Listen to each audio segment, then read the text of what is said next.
আসসালামু আলাইকুম এভরিওয়ান। আজকে আমি আলোচনা করার চেষ্টা করব বিখ্যাত কবি রবার্ট ফ্রস্টের কবিতা the death of the hired man এই কবিতাটি। তো চলুন শুরু করা যাক। প্রথমেই বলে রাখা ভালো, এই কবিতার এই কবিতাটিকে আমি তিনটা আলাদা আলাদা পার্টে তিনটা আলাদা আলাদা ভিডিওতে আলোচনা করতে যাচ্ছি, কারণ বেশ বড় কবিতা। আমার মনে হয় একটা বা দুইটা ভিডিওতে আলোচনা করতে গেলে অনেকটাই লম্বা হয়ে যাবে, সেজন্য তিনটা আলাদা আলাদা পার্টে আলোচনা করব বলে সিদ্ধান্ত নিয়েছি। তো চলুন শুরু করি। প্রথমেই একটু বলে রাখি ক্যারেক্টার সম্পর্কে। এখানে মূলত তিনটা মেইন ক্যারেক্টার আছে। একটা হচ্ছে ম্যারি, একটা ওয়ারেন এবং আরেকটা হচ্ছে সিলাস।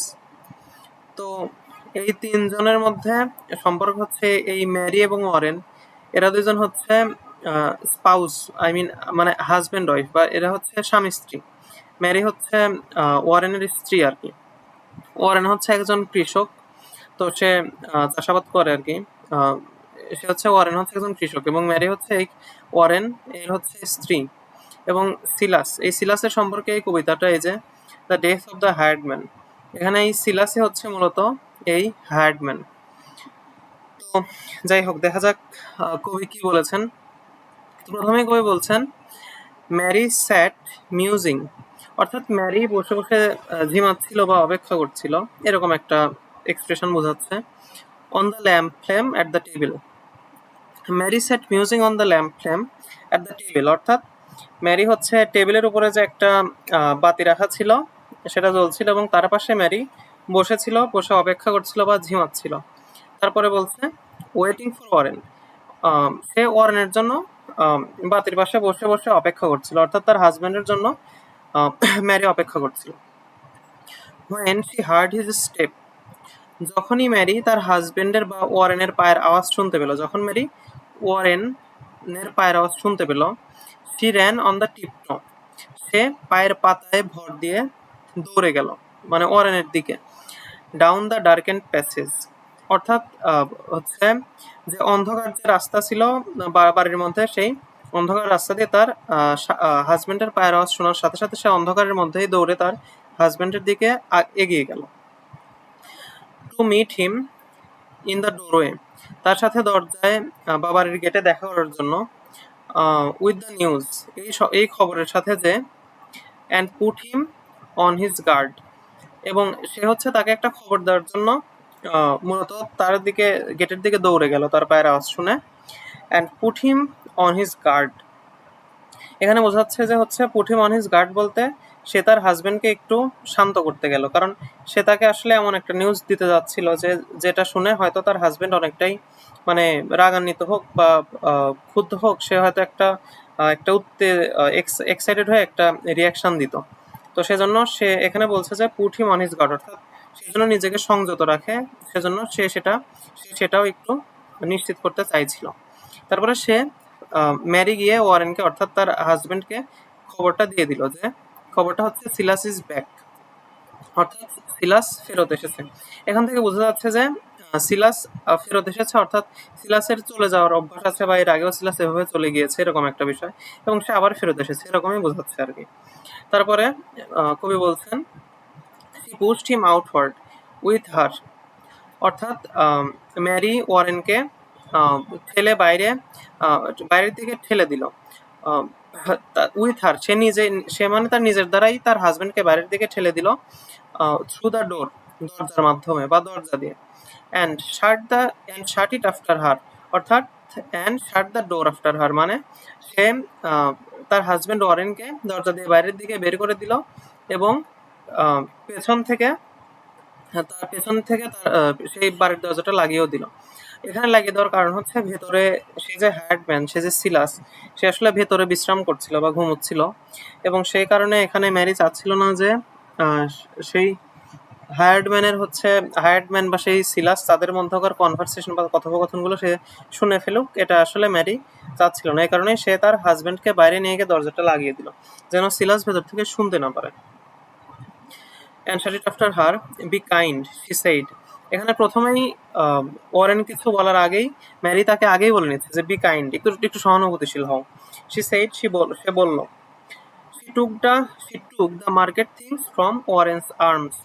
অর্থাৎ এখানে বোঝা যাচ্ছে যে ওয়ারেন হয়তো বাজারে গিয়েছিল, সে বাজার থেকে জিনিসপত্র কিনে এনেছে এবং সে took the market things, Mary তার ওয়ারেনের হাত থেকে বাজারগুলো নিল।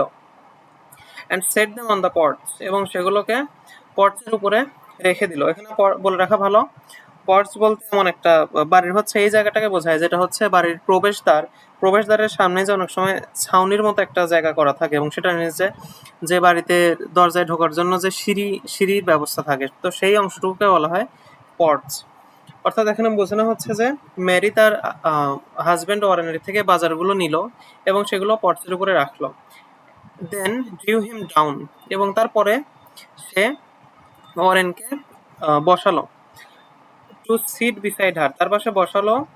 অন দ্য উডেন স্টেপস, অর্থাৎ তার পাশে সে যে কাঠের যে সিঁড়িগুলো ছিল সেখানে সে ওয়ারেনকে বসালো। তারপরে ওয়ারেনের এখানে প্রথম কথাটা এখান থেকে শুরু। ওয়ারেন এখানে বলছে when was I ever anything but kind to him, অর্থাৎ when was I ever anything, অর্থাৎ আমি কখন কি ছিলাম, বাট কাইন্ড টু হিম, সহানুভূতিশীল ছাড়া তার প্রতি। অর্থাৎ এখানে ম্যারেজে তাকে একটু আগে বললো যে এ যেখানে বললো যে বি কাইন্ড, যে তার প্রতি একটু সহানুভূতিশীল হও, এখানে ওয়ারেন সেটার জন্য আসলে সেটার প্রত্যুত্তরে বলছে যে when was I ever anything but kind to হিম, আমি তো তার প্রতি সবসময় সহানুভূতিশীলই ছিলাম, আমি আবার সহানুভূতিশীল ছিলাম না, তাহলে আমি আবার কি ছিলাম তার প্রতি, আমি তো সহানুভূতিশীল যে ছিলাম তার প্রতি। তারপরে আবার সে বলছে ওয়ারেনে আবার বলছে but I will not have the fellow back he side, অর্থাৎ ওয়ারেন সাইড মানে ওয়ারেন বলল I will not have the fellow back, অর্থাৎ এই বান্দাকে আমি আর কাজে নিচ্ছি না। মানে সে আসছে ঠিক আছে, আমি তার প্রতি কাইন্ড হইতে বলতেছে তাও বুঝলাম, কিন্তু আমার পক্ষে এই বান্দাকে আর কাজে নেওয়া সম্ভব না। তারপরে ওয়ারেন আবার বলতেছে I told him so last Heung didn't I, অর্থাৎ এটা তো আমি তাকে লাস্ট হেইং এর সময় বলে দিয়েছি, কি বলিনি কি আমি, ডিডেন্ট আই। অর্থাৎ হেইং বলতে এখানে বোঝাচ্ছে যে খড় যে কাটা, খড় কেটে শুকানো এবং সেগুলো যে জড়ো করার যে প্রক্রিয়া তাকে বলা হচ্ছে হেইং। অর্থাৎ সে বলছে যে কিন্তু আমি তাকে আর কাজে নিচ্ছি না এবং তাকে তো এটা আমি শেষবার এই কাজের সময় বলে দিয়েছিলাম, তাই তো। তারপরে ওয়ারেন বলছে if he left then I said that ended it, যেহেতু তখন আমাদের ছেড়ে গিয়েছে বা সে যদি তখন আমাদের ছেড়ে যায়, এটা তো সেখানেই শেষ হয়ে গেছে, এই কথা সেখানেই শেষ, এটা নিয়ে আর আগে কোনো কথা আগাবে না। হোয়াট গুড ইজ হি, সে কিসের জন্য ভালো। হু এলস উইল হারবার হিম, কে তাকে কাজে নিবে। অ্যাট হিজ এজ, অর্থাৎ এই যে তার বয়সে, এই যে তার বৃদ্ধ বয়সে কে তাকে কাজে নিবে। For the little he can do, সে যে সামান্য করতে পারে এজন্য কে তাকে তার এই বৃদ্ধ বয়সে তাকে কাজে ডাকবে। What help he is there is no depending on, তার দ্বারা কি উপকার হয় বা কি হেল্প কি সাহায্যই বা সে করতে পারে যেখানে তার উপর কোনো কিছুর জন্য নির্ভরই করা যায় না, ডিপেন্ডই করা যায় না। অফ হি গোজ অলওয়েজ, সে সবসময় এমন সময় চলে যায় when I need him most, যখন আমার তাকে সবচেয়ে বেশি প্রয়োজন। হি থিংস, আচ্ছা এ পর্যন্ত সে ওয়ারেন বলতেছে যে সে আসলে কেন তাকে কাজে নিবে না। সে আসলে যখন তাকে সবচেয়ে বেশি প্রয়োজন সিলাসকে, তখনই সে আসলে তার কাজ ফেলে চলে গিয়েছে, এরকম আসলে রেকর্ড সিলাসের আছে। এই কারণে এখানে বোঝা যাচ্ছে যে ওয়ারেন সিলাসের উপরে বেশ রাগান্বিত, এখনো তার মনে যথেষ্ট রাগ আছে বা ক্রোধ আছে, ক্ষোভ আছে আর কি সিলাসের প্রতি। আচ্ছা তারপরে দেখা যাক, he thinks he ought to earn a little pay, Warren বলছে যে সিলাস ভাবতো he thinks he ought to earn a little pay, তার আর একটু বেশি পারিশ্রমিক পাওয়া উচিত ছিল। Enough at least to buy tobacco with, এই দুটো লাইন খুব ইম্পর্টেন্ট, একটু বলে নেই। He thinks he ought to earn a little pay, enough at least to buy tobacco with, এই লাইন দুটো খুব ইম্পর্টেন্ট। অর্থাৎ এখানে ওয়ারেন বলছে যে সিলাস মনে করতো, সে যে হায়ার্ড ম্যান, সে মনে করতো যে তাকে আর একটু বেশি পারিশ্রমিক দেওয়া উচিত, যেটা দিয়ে সে অন্তত টোব্যাকো কিনে খেতে পারে বা তামাক কিনে খেতে পারে। So he won't have to beg and be beholden, অর্থাৎ সে তামাক কেনার জন্য যেন তার অন্তত মানুষের কাছে হাত না পাতা লাগে এবং মানুষের কাছে মুখাপেক্ষী হয়ে না থাকতে হয়। এখানে বিহোল্ডেন বলতে বোঝানো হচ্ছে যে মানুষের কাছে ঋণী থাকা বা কেউ কোনো একটা উপকার করেছে সেজন্য তার প্রতি কৃতজ্ঞ থাকা বা ঋণী থাকা। এখানে বোঝাচ্ছে সেরকম একটা বিষয় যে তাকে সামান্য মজুরি বাড়িয়ে দিলে সে অন্তত তামাকটুকু কিনে খেতে পারতো এবং তার কারো কাছে ঋণীও থাকতে হতো না। অল রাইট আই সে, এখানে হচ্ছে ওয়ারেন নিজের কথাই বলছে। অল রাইট আই সে, আমি বলেছি ঠিক আছে। I can't afford to pay, আমি তোমাকে বাড়তি মজুরি টজুরি দিতে পারবো না। Any fixed wages though I wish I could I can't afford to pay any fixed wages though I wish I could, যদি আমি তোমাকে একটু বাড়তি পারিশ্রমিক দিতে পারতাম তাহলে ভালোই হতো, but I can't afford to pay any fixed wages, কিন্তু আমি তোমাকে সেরকম কোনো বাড়তি পারিশ্রমিক আসলে দেওয়া সম্ভব না। তারপরে দেখেন, তারপরে এখানে হচ্ছে সিলাস কি বলতেছে, সামন এলস ক্যান, অর্থাৎ ওয়ারেন যখন বললো যে আমার পক্ষে তোমাকে পারিশ্রমিক বাড়িয়ে দেওয়া সম্ভব না, তখন সিলাস বলতেছে যে সামন এলস ক্যান, যে অন্য কেউ পারবে, অর্থাৎ আপনি পারবেন না ভালো কথা, অন্য কেউ বাড়িয়ে দিতে পারবে বা বাড়িয়ে দিবে। তারপরে ওয়ারেন এখানে বলতেছে then someone else will have to, তাহলে ভাই তুমি অন্য কারো কাছে যাও, অর্থাৎ তাহলে সেই যে সামওয়ান এলসের কথা বলতেছো যে অন্য কেউ দিতে পারবে, তাহলে সেই অন্য কাউকে তোমাকে পারিশ্রমিক বাড়িয়ে দিতে হবে, আমার পক্ষে দেওয়া সম্ভব না।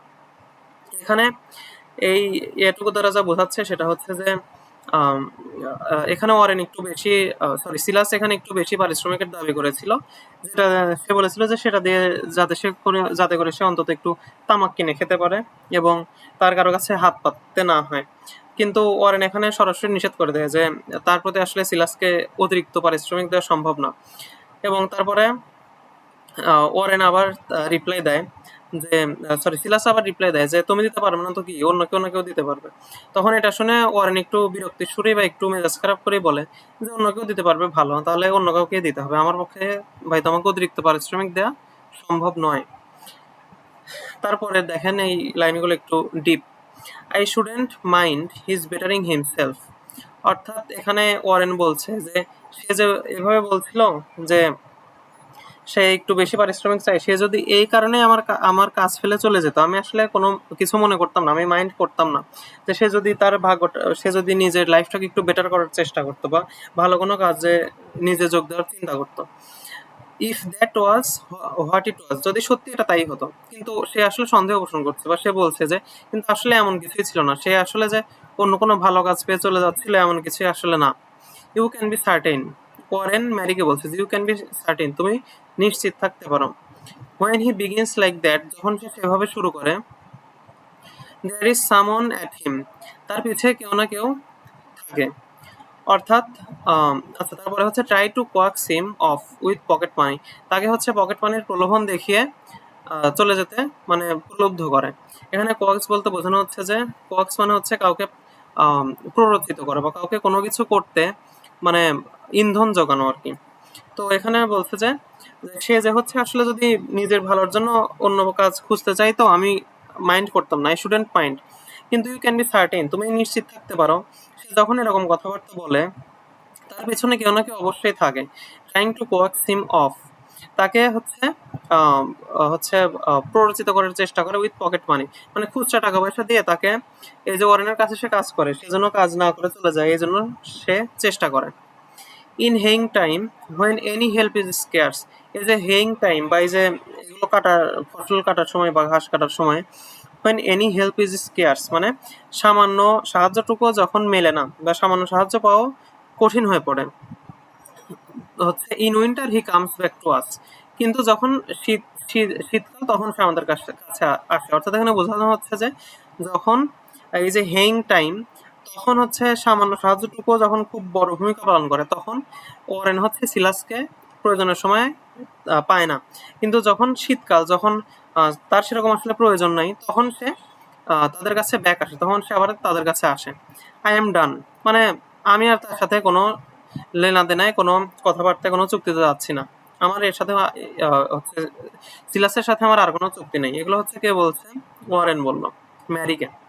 তারপরে ম্যারি বলছে not so loud he will hear you, Mary said, Mary বলছে যে চুপ থাকো, খুব বেশি জোরে বলো না, সিলাস শুনে ফেলবে তোমার কথা।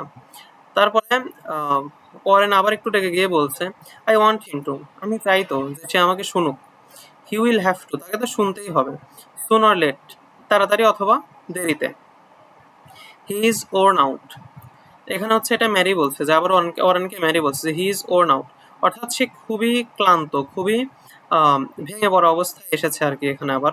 হি is asleep beside the stove, সে স্টোভের কাছে, বা সে সময় শীতকালে যে বাড়ি হচ্ছে ঘর গরম রাখার জন্য যে ফায়ার স্টোভের মধ্যে জ্বালানো হতো, সেটার কথা বলা হচ্ছে যে he is asleep beside the stove, সে স্টোভের পাশে ঘুমিয়ে পড়েছে। When I came up from Rowe's, যখন আমি রোজের কাছ থেকে আসলাম, এখানে রোজ বলতে বোঝানো হচ্ছে যে ম্যারির আর ওয়ারেনের যে বাড়ির পাশের কোনো একটা ফার্মের নাম বা কোনো একটা প্রতিবেশীর এলাকা বাড়ির নাম হতে পারে যে রোজ। তো সে যখন রোজ থেকে ফিরে আসলো, I found him here, Mary তাকে এখানে দেখতে পেল। Huddled against the barn door fast asleep, অর্থাৎ বার্ন মানে হচ্ছে বড় যে ঘরগুলো তৈরি করা হয় কিসের জন্য, এই যে শস্যাদি রাখার জন্য এবং কৃষিকাজের যে যন্ত্রপাতি ব্যবহার করা হয় সেগুলো রাখার জন্য যে বড় ঘর তৈরি করা হয় সেটাকে বলা হয় হচ্ছে বার্ন। অর্থাৎ হার্ডেল against the barn door fast asleep, অর্থাৎ হচ্ছে তাকে যে সেই ঘরের সাথে সে হেলান দিয়ে আছে ঘুমন্ত অবস্থায়, গভীর ঘুমে মগ্ন, সেটাকে এভাবে মেরে এসে দেখতে পায় প্রথমে। A miserable sight and frightening too, একটা করুণাময় দৃশ্য এবং ভয়াবহ। ইউ নিডেন্ট স্মাইল, তোমার হাসার প্রয়োজন নেই করেন। আই ডিডেন্ট রিকগনাইজ হিম, আমি তো তাকে চিনতেই পারিনি। I wasn't looking for him and he is changed, আমি তাকে এভাবে দেখবো আসলে আমি কখনোই ভাবিনি। অ্যান্ড হি ইজ চেঞ্জড, সে সম্পূর্ণ বদলে গেছে। ওয়েট টিল ইউ সি, অপেক্ষা করো যতক্ষণ না তুমি তাকে দেখো।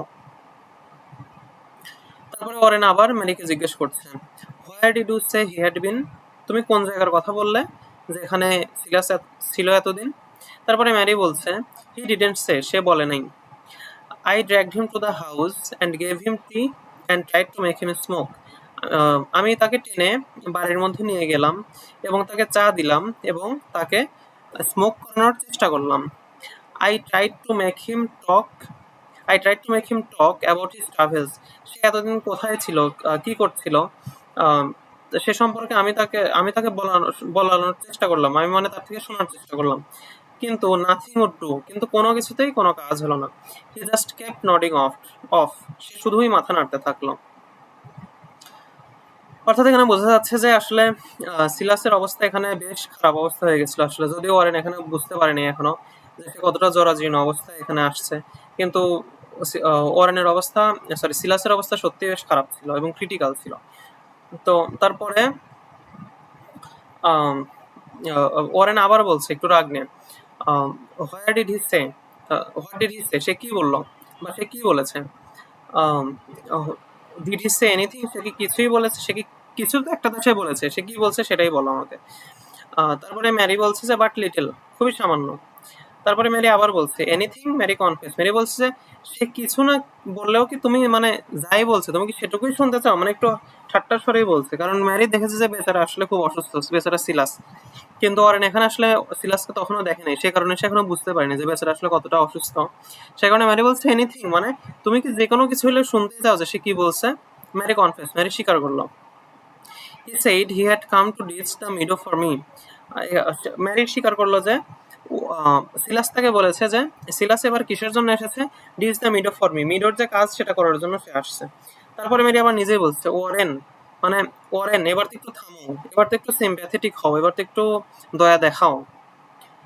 But did he, I just want to no, এখানে ওয়ারেন আবার বলছে যে সে যে বলছে যে সে মিডোর কাজ করবে, সে কি আদৌ মিডোর কাজ করেছে, did he, I just want to know, আমি শুধু জানতে চাই। Of course he did, what would you have him say, তারপরে ম্যারি একটু রাগ নিয়ে বলছে যে সে করুক বা না করুক, সে তা বলছে অফকোর্স হি ডিড, হ্যাঁ অবশ্যই সে করেছে। What would you have him say, তুমি তাকে কি শুনতে চাও তুমি তার কাছ থেকে। তারপরে বলছে যে surely you wouldn't grudge the poor old man some humble way to save his self respect, অর্থাৎ বলছে যে surely you won't grudge the poor old man, অবশ্যই তুমি হচ্ছে একটা এরকম অসহায় একটা বয়স্ক মানুষের প্রতি রাগ দেখাবে না। কিসের কারণে, some humble way to save his self respect, সে হচ্ছে নিজের হচ্ছে যে সেলফ রেসপেক্ট, নিজের আত্মসম্মানটা বাঁচানোর জন্য সে যে না হয় একটু বলেই ফেলছে যে আমি কাজ করার জন্য আসছি, কারণ সে যে আসছে, সিলাস যে আসছে আসলে তাদের বাসাতে, তার তো আসলে একটা কিছু বলতে হবে যে আমি এই কারণে এসেছি।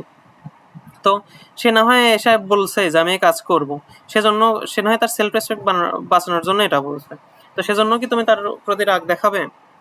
তারপরে he added, if you really care to know, তারপরে হচ্ছে ম্যারি বলছে যে তুমি যদি সত্যি জানতে চাও, সে এটাও বলেছে he meant to clear the upper pasture too, সে উপরের যে প্যাস্চারটা আছে সেটাও সে পরিষ্কার করার কথা বলেছে। তারপরে ম্যারি আবার নিজেই বলছে that sounds like something you have heard before, অর্থাৎ এটাতে এমন কিছুই তোমার মনে হওয়ার কথা যেটা তুমি আগেও শুনেছো, তাই না? কারণ কথা হচ্ছে যে বিষয়টা আসলেই সত্য যে এই কথাগুলো বা এরকম কথা আসলে বোঝা যাচ্ছে যে সিলাস এর আগেও তাদেরকে বলেছে বা এরকম আশ্বাস দিয়েছে, যদিও সে তার কাজ আসলে ভালোভাবে কমপ্লিট করে না, সেরকম কোনো সময় করেনি। তো ম্যারি বলছে যে এরকম কথা সে না হয় আগেও বলেছে, তুমি তো জানোই, তো এবার না হয় সে অসুস্থ অবস্থায় ফিরে আসছে, তো এত তোমার রাগ করার কি আছে, একটু একটু হচ্ছে কাইন্ড হও তার প্রতি, একটু দয়ালু হও। তারপরে বলছে Warren I wish you could have heard the way he jumbled everything. তারপরে হচ্ছে ম্যারি আবার বলছে তার হাজবেন্ডকে যে ওয়ারেন আই উইশ, আমার আমার ইচ্ছা যে you could have heard the way, আমার ইচ্ছা করছে যে তুমিও শুনতে পারতে হি জাম্বলড এভরিথিং, সে সবকিছু তার কথাবার্তা কেমন জড়িয়ে ফেলছে, মানে সে কথাও বলতে পারছে না ঠিক মতো, তার কথা মুখের মধ্যে জড়িয়ে যাচ্ছে। তারপরে ম্যারি বলছে I stop to look to or three Times, আমি ২-৩ বার থেমেছি তাকে দেখার জন্য, ভালোভাবে পর্যবেক্ষণ করার জন্য, কিন্তু he made me feel so queer, সে আমাকে আরো অদ্ভুত অনুভব করিয়েছে, মানে সে তো আসলে তাকে দেখে কিছু বুঝতেই পারেনি তার অবস্থা, কিন্তু সে আরো বেশি অদ্ভুত ফিল করেছে। To see if he was talking in his sleep, um, মানে সে যে আসলে কথাগুলো বলতেছিল যে আমি প্যাস্টার ক্লিয়ার করতে এসেছি, এগুলো করতে আসছি, মিডো ডিসকনার করার জন্য আসছি, কিন্তু সে যে কথাগুলো বলতেছিল সেই কথাগুলো জাগ্রত অবস্থায় বলতেছিল নাকি ঘুমন্ত অবস্থায় বলতেছিল, ম্যারি বলতেছে যে আমি এই জিনিসটা পর্যন্ত বুঝতে পারিনি। মানে ম্যারি এখানে আসলে ওয়ারেনকে বুঝাইতে যাচ্ছে যে সিলাস আসলে কি পরিমাণ জরাজীর্ণ এবং অসহায় অবস্থায় আসছে। তো এই ছিল পার্ট 1, আজকে এ পর্যন্তই। তো এখানে প্রথম থেকে যদি আরেকটু সামারি করি, ম্যারি প্রথমে অপেক্ষা করছিল ল্যাম্প ফ্লেমের পাশে তার হাজবেন্ড ওয়ারেনের জন্য। ওয়ারেন যখনই আসে, তার ফুটস্টেপ যখন ম্যারি শুনতে পায়, সে দৌড়ে তার কাছে গিয়ে খবর দেয় যে সিলাস ইজ ব্যাক, সিলাস আসছে। কিন্তু ওয়ারেন এই কথা শোনার পরে একদমই খুশি হয় না, কারণ সিলাসকে তার এর আগেও সে কাজে নিয়েছে এবং সে আসলে কাজ সেভাবে কমপ্লিট না করেই চলে যাওয়ার তারও একটা বদ অভ্যাস আছে, যে কারণে ওয়ারেনের এখনো তার প্রতি ওয়ারেনের মনে ক্ষোভ জমে আছে এবং ওয়ারেন তার সেই ক্ষোভগুলোই ঝাড়ে আর কি। কিন্তু ম্যারি বারবার তাকে বলে যে তার প্রতি একটু কাইন্ড হও, একটু কাইন্ড হও, কারণ ম্যারি আসলে দেখতে পেয়েছে সিলাসকে, যে সিলাস আসলে যথেষ্ট অসুস্থ এবং যথেষ্ট তার করুণ অবস্থা। তো এইভাবে আসলে এই পর্যন্ত শেষ হয়। আম, তো আজকে এ পর্যন্তই, আশা করি এ পর্যন্ত আপনাদের বুঝতে কোনো অসুবিধা নেই। আম, আপনাদের যদি অন্য কোনো কবিতা, পোয়েম বা কবিতা, নোভেল বা ড্রামা বোঝার থাকে, এক্সপ্লেনেশন প্রয়োজন হয়, আপনারা কমেন্টে জানাতে পারেন, আমি সেটার এক্সপ্লেনেশন ভিডিও দেওয়ার চেষ্টা করব। আজকে এ পর্যন্ত, এরপরে পার্ট 2 নিয়ে আসবো ইনশাল্লাহ। তো সে পর্যন্ত সবাই ভালো থাকবেন, সুস্থ থাকবেন। আসসালামু আলাইকুম।